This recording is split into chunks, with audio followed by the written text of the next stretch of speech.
انزل الیک وما انزل من قبلک والذین ودا متقیان هغه کسان دی یؤمنون چې دی ایمان لري بما په هغه وحی جلی او خفی دواړو ته شامل دی انزل الیک چې نازل کړی شوی دی پتا یا چرا نازل اولی شي تا ته وما او ایمان روڑی پا اغسو و یؤمنون ماخا عطف دفاغی باندی انزلا چی نازل کلی شوی دی من قبل کا مخکستان و بالآخرت او پا آخرت باندی هم یوقنون دا متقیان یقین لری او شک نکی مخی ویلو د متقیانو فصفت کې چې والذین یؤمنون بالغیب چې متقیان هغه کسان دي یؤمنون بالغیب چې په غیب باندې ایمان لري په غیب څه لري ایمان لري نو په هغه ایمان بالغیب کې ما انزل الیک داخلو کنو داخلو نو سوال دا چې التا فیؤمنون بالغیب کی ما انزل الیک داخلو نو دوباره ولی راوڑو نو جواب داده چه دی توی تخصیص بعد التعمیم مخ کی عام خبرو کی بیا داغین یو جز راوالی تخصیصو کی او دی تخصیص کی اشارتن رد پا یہود و نصواراو باندی دیو جن امام قرطبی رحمت اللہ علیہ تفسیر قرطبی کی لکلی دی کہ کل دا مخ کی آیت نازل شو چی یؤمنون بما انزل الیک یؤمنون بالغیب چی متقیب پا غیب و ایمان لری چی دا آیت نازل شو نو یہود ہوئے چی مونگم دی آیت کے داخل شو متقیانیو او داغی وجہ دادا ومونگم غیب منو دا منس پابندی کو انفاق کو نو لہذا دی صفتونو کے خمونگ داخل یو دا خو قرآن زمونگ صفتو کو نو ورپسی آیات یا نازل شو چه پا یہود و ردو کی چه نکنا متقی غیتا ہوئی چه پیغمبر علیہ السلام باندے با نازل شوی وحی منی اور دغرنگا ټول آسمانی نازل شوی کتابونه به منی تمام انبیاء باندې به ایمان لري او کم چې یهود دي نو هغوی خو په دې نبی علیہ السلام ایمان نه لري لکه آیت 91 کې بدل تراشي او کم چې شرعي ایمان دی په آخرت باندې د یهودو هغه شرعي ایمان هم په آخرت باندې نشته اغی خو ایمان دا سے وی لن تمسن النار الا ایاما معدوده مونگ تا با یو سور از ور دا جہنم را رسی ابیا خو مونگ بخیلی خلق یو پہن چا ہوا سرکار چوتو نو دی وجنا اغی باندے ارادو کو او دے مستقل ذکر کو والذین دا متقیان آغا کسان دی یؤمنون چی دی با ایمان لری بما پا ہر آغا وحی باندی انزل الیکا چی نازل کلی شوی دی تا تا یؤمنون دی با ایمان لری دا متقیان بما پا ہر آغا وحی باندی انزل الیکا چی نازل کلی شوی دی تا طرف تا یؤمنون بما انزل الیک انزال اصل کیسے توی دبارا چی یو سیز خکتا طرف تا راکوزے کنا دیتا وی انزال نو دا قرآن دبارا خکتا راگلے دے دیتا وجرہ دیتا لفظ دا انزال ذکر کیگی خواہ او دا وحی دا او وحی پا پیغمبر علیہ السلام راگلے دا بذریعہ دا جبریل علیہ السلام نو پدے باندے ایمان ضروری دے او قرآن تا دیر معجز کتاب دے. قرآن دا سے الفاظ راڑی چې پاغے کے خپل تبحر، پاغے کے خپل عمق ملحوظ نظر وی. دے آیت کریمہ کی تاسو گورے د منکرین حدیث په مخ باندې دا آیت یو مضبوطه سپیړه ده. الله دا سے فرمائی والذین یؤمنون بما انزل الیک، متقیان هغه کسان دي چې ایمان لري بما، ما د سره پار راځي د عموم د پار راځي، فار هغه وحی باندې، که وحی جلی وي او که وحی خفی وي، که وحی مطلوب وي که وحی غیر مطلوب وي، قرآن او حدیث دواړو ته شامل دی. یؤمنون بما انزل الیک، پتا چې کوم وحی کولی شي کا په شکل د قرآن دا اور کا په شکل د حدیث، نو د دې متقیانو د دې مؤمنانو په هغې باندې ایمان وي. داسې ولې نه وي چې والذین یؤمنون بالقرآن. په دې سوال پوه شوې؟ الله داسې نه فرمایي چې یؤمنون بالقرآن، دی به په قرآن ایمان لري. کنی صفا الفاظ خون کی گنا مبهم الفاظ خون کی لکه نو دلته صفا ولې داسې نه فرمایي چې یؤمنون بالقرآن، د متقیانو به په قرآن ایمانی. بما انزل الیک وی اشاره د دې خبرې طرف ته چې وحی چې دا هغه صرف قرآن نه دی بلکې وحی د محمد مصطفی صلی الله علیه وسلم احادیث دی. څنګه چې قرآن وحی دا دکسې د پیغمبر علیه السلام احادیث وحی دا. څنګه چې د قرآن نه انکار کفر دی، داسې د محمد مصطفی صلی الله علیه وسلم د احادیث نه هم انکار کفر دی. څنګه چې قرآن بلا ریب دی، قرآن کې هیڅ قسم شک نشتا، دکسې په صحیح السند احادیث سره، صحیح السند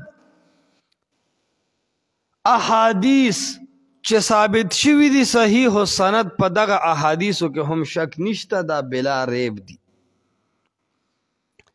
اور دا خبره بالکل صفا قرآن ذکر کړی دا چې الله صرف قرآن نه دی نازل کړی، ورسره احادیث هم څه کړي دي. نو چې الله نازل کړي دي نو دا کې شک کیدی شي. دا آیت ځان سره ولیکه وانزل الله علیک الکتاب والحکمت، وی الله قرآن هم نازل کړی دی خو والحکمت حکمت هم نازل کړی دی. او دغلته تمام مفسرین او تمام دنیای عالم په دې اتفاق دی چې د حکمت نه مراد احادیث د رسول الله علیه السلام. نو چې څنګه قرآن سره انزال ویلې دی دکسې حدیث سره انزال ویلې دی، څنګه چې قرآن الله نازل کړی دی دکسې احادیث هم الله رب العالمین د طرف نه راغلی دي د پیغمبر علیه السلام په ژبه. څنګه چې قرآن د پیغمبر علیه السلام په ژبه مونږ ته را رسېلی دی، الله رب العالمین برای راست نه دی راکړی، دکسې احادیث هم د پیغمبر علیه السلام په ژبه مبارکه مونږ ته راغلی دي، براه راست مونږ ته پیغمبر علیه السلام نه دی راکړی. دی د وجنا د قرآن د منلو د پاره د احادیث منل ضروری او لازم دي، ځکه چې قرآن تعالی هغه جبې را کړی دی د کومې جبې نه راوتې هره خبره چې حجت وي، دلیل وي او حدیث وي. نو چې قرآن ولې لاریب دی؟ قرآن ځکه لاریب دی چې چا نازل کړی دی؟ انزل الله علیک الکتاب. نو احادیث صحیح السند ولې بلا ریب دی؟ د چا طرف راغلی دی؟ د الله. وانزل الله علیک الکتاب والحکمت، الله قرآن او حدیث دواړه را لېږلي. دې د وجنا د حدیث نه انکار مکمل د وحی نه انکار دی، اور د وحی نه انکار مستقل کفر دی. او دا یاد ساته دا سے د احادیث نه انکار چام نه دی کړی چې هغه وی چې په نوم حدیث زنه من. پرویز مشهور منکر حدیث شمارلی شي، هغه اتفاقی منکر حدیث دی. د پرویز تفسیر وګوره زه په ځای حدیث راړي، اغم دک بهانه نیولې ده چې زه به تلم قرآن سره چې برابري بیا به حدیث منم. داسې خلک به موجود دي او به ویني چې دا پنځه منځونه هم نه مني خو هغه هم وایي زه حدیث منم. نو دا حدیث منل یو ایشو ده.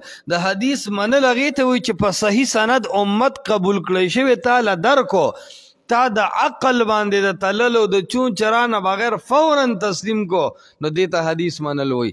که یو حدیث کې هم داسې چین چوری کې چې هغه کله په عقل پیش کې کله وایي چې زه به په قرآن تلم کله وی چې دا مسله ده کله وی چې دا مسله ده دا داسې یو حدیث نه انکار کول هم مستقل انکار حدیث دی او دا د دین ذخیره ختمول دي او دا فتنه او دا بیماری باطل پرستو ته نه لګي ښه د انکار حدیث فتنه د انکار حدیث گمراهی دا مشرک او بدعتي ته نه لګي. موحد سړی او نیک سړی د ګیرولو دپاره هم شیطان سره خپل جالونه دي کنه چې توحید او سنت قبول کړي شیطان ته پته ده چې دی خو نه بدعت ته تیاریږي او دی نه شرک ته تیاریږي. د موحدینو دپاره او د نیکانو علماو دپاره چې د شیطان جال پاغي د شرک او بدعت په انداز کې په طریقه کې اثر نه کوي هغې ته وایي چې راشه دا روایت داسې په عقل وتله لکه چې ته نبي او یو شریعت صفا کوي نو هغه وایي دا روایت د دې ځای خلاف بیا ورته دا مخالفت او دا تعارض هم شیطانی راځي. شیطان سره خو د حرامیتوب او د بیمانه د خبرو د ایس ایم ایسو بالکل غټ پیکج لګېدلی دی.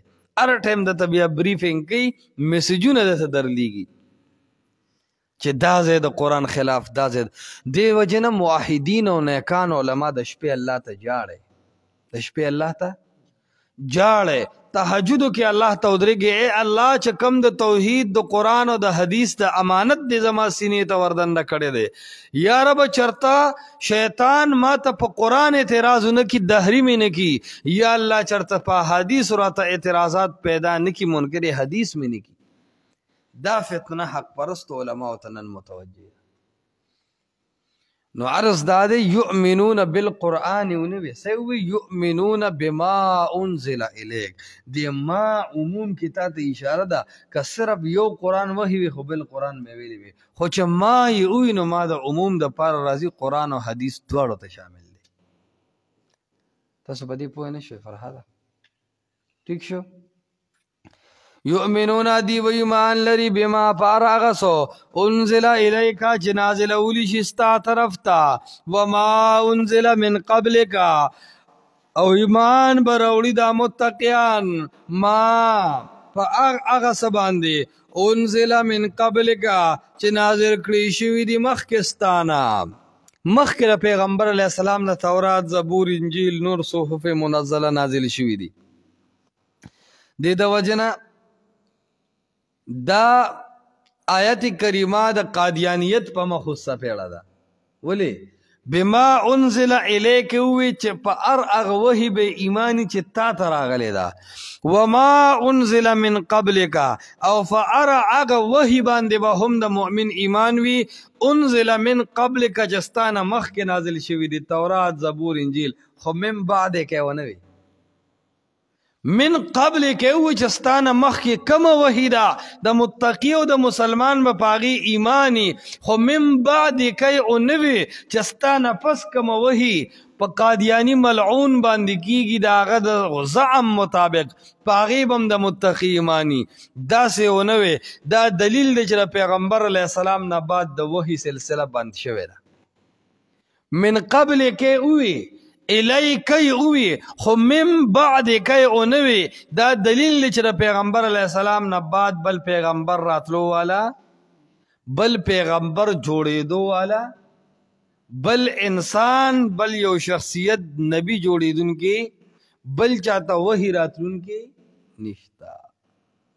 انزل من قبل کی اوی خو من بعد کی اونوی دا رد په قادیانانو باندې ځکه مرزا غلام احمد قادیانی هغه ملعون او مطعون وای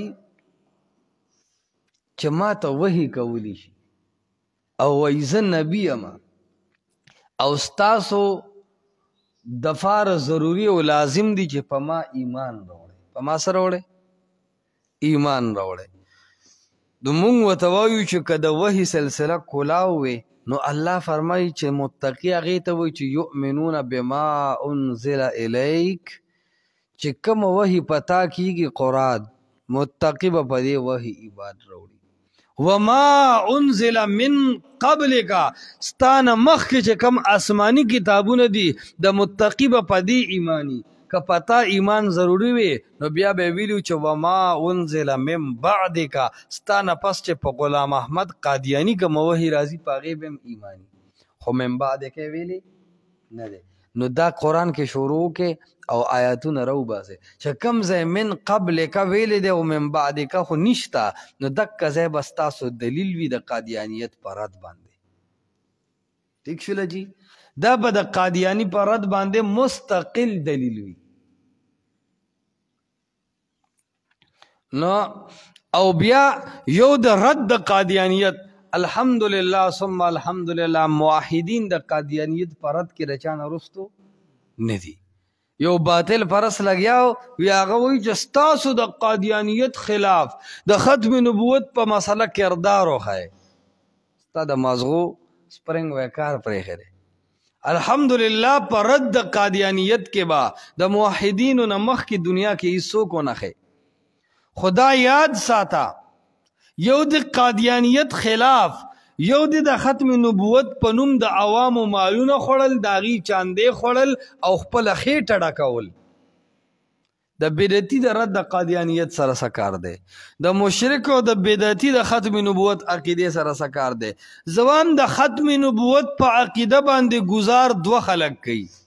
د ختم نبوت په عقیده باندې گزار دوه خلک کوي، یو بدعتي او یو قادیانی. دا دواړه د ختم نبوت دشمنان دي. بدعتي په ختم نبوت اعتراض داسې وکړو چې د محمد مصطفی صلی الله علیه وسلم راوړل شوي دین د هغه دین یې کامل ونه ګڼو، خپل بدعات یې پکې وردن نه کړو. دم د محمد مصطفی ګستاخي وکړه او د ختم نبوت مسله کامله ونه ګڼله، هغې ناقصه کړه. ځکه یې پکې عید میلاد النبي وردن نه کړو، ځکه یې پکې لړمي الوا وردن نه کړه، ځکه یې پکې امداد د قبورو نه وردن نه کړو، ځکه یې پکې هیلې اسقاط وردن نه کړو، ځکه یې پکې چې کوم دی رنګارنګ بدعات وردن نه کړل. وجه دا ده چې بدعتي د رسول الله علیه السلام دین کامل نه ګڼو، نو د ختم نبوت مسئلې ته بدعتي نقصان ورسو. اور قادیانی د پیغمبر علیه السلام ذات د آخري نبوت د پاره کامل ونه ګڼو، نو د بل نبوت دعوی وکړه. نو دې دواړو یو د پیغمبر علیه السلام دین کامل نه ګڼو، بل د رسول الله رسالت آخری ونه ګڼو، نو دواړو د پیغمبر علیه السلام ګستاخي وکړه. نو د ختم نبوت مسله دا خو به هغه عالم بیانوي چې شپه او ورځ د هغه په لاس کې د الله کتاب دی.